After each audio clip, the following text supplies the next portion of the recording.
for another lesson. What six figures look like. I was talking to a gentleman yesterday, and the topic of income come up. He was saying that he make over six figures, over 100,000 and all of this stuff, right? And the way this man carry himself, you will never figure that. But then in his mind, from what I gather from the conversation, he think he's successful.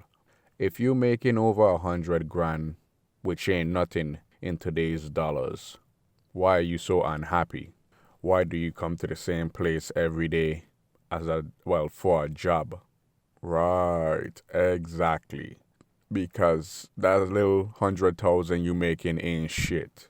Let's just be honest. Most of the people that making the real six figures are in jobs that are in tech and some of them in plumbing or the necessary fields.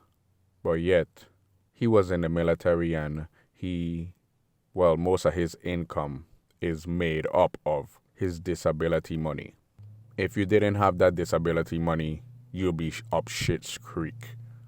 And you don't have the innovation to make money outside of that other than your job.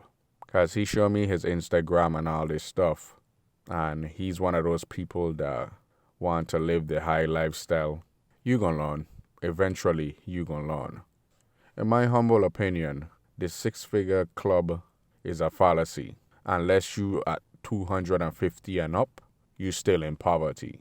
But we already know that. A lot of the guys I know get out of the military, quote-unquote, fully disabled, and they think they're doing something. Now, if you do something before that, it's very commendable, but not, it's like, whatever. I personally don't care. If you was making that six figures or whatnot, why you living here in this country? If you at 100% disability, why you living here? Exactly. Because that's a lot of money, and I wouldn't stay here in this country. I gonna vote with my feet. But as I said before, people have this affinity to family and feel like they're obligated to. No.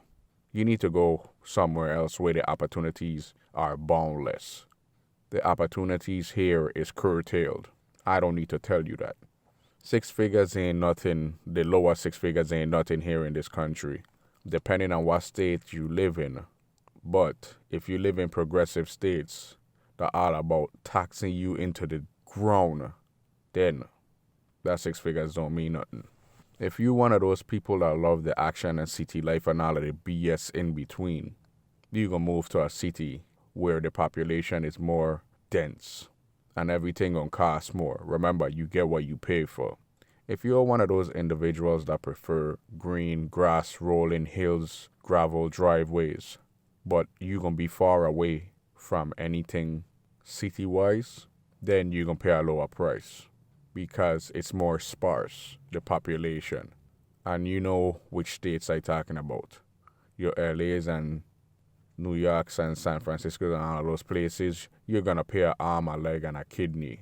But if you go to like Kansas and certain places, and Idaho and stuff like that, the cost of living gonna be cheaper. You gotta be basically a homebody, and that's just the way it is. If you make high six figures, I commend you. If you make low six figures, I commend you.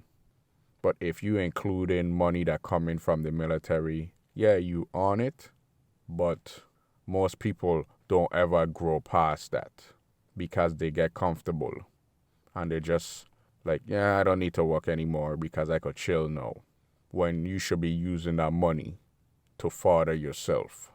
I know a gentleman that is up there in his percentage being quote-unquote disabled, but continually have money problems. And ain't nothing I could do for him because I ain't here to teach financial advice.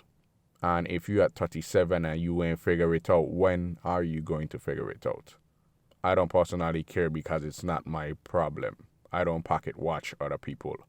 But keep doing what you're doing and you gonna hit a brick wall real hard.